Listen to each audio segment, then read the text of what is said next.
Samantala, mas konti sa ngayon ang mga paserong nagdadatingan sa Araneta Center Bus Terminal kumpara nung nakaraang taon. Ang isang dahilan, walang long weekend. May live report si Jay Sabale. Jay. Igan, ikumpara nga sa nakaraang taon, mas kaunti nga ang bumabiyahe ngayon ayon yan sa datos ng Araneta Bus Terminal.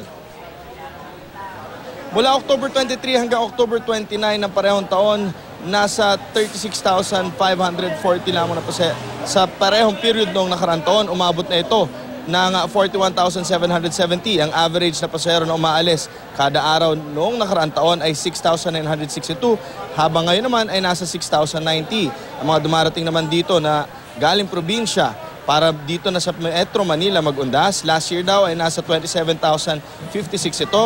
Samantala ngayon nasa 21,701 lamang. Posibleng dahilan daw ang hindi pagkakaroon ng long weekend at sa Biyernes pa nga raw darating ang sweldo ng mga tao. At ayon naman sa mga tsuper, minsan daw ay hindi pa nga napupuno ang mga bus nila. Gayunpaman, ayon sa pamunuan ng Araneta Bus Terminal, maraming fully booked na aircon buses na naka-advance booking. Pero marami pa rin namang ordinary buses na masasakyan sakaling maisipan pa rin mag-uwi sa probinsya. So ngayon makikita ninyo, medyo dumadami na nga yung dami ng tao, yung mga pasahero na nga na magsisiuwian papunta sa kanilang mga probinsya. At may paalala rin yung pamunuan ng Araneta Bus Terminal, no? Sa Friday nga daw ang sweldo ng mga tao.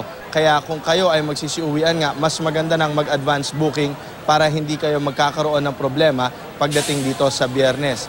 At sinasabi nga rin nila kung pwede raw dumating daw dito at least 1 hour bago ang inyong pag-alis para naman iwas aberya rin. Meron din silang paalala tungkol naman sa mga batang 5 taon gulang pababa o kaya mas mababa pa sa 1 meter.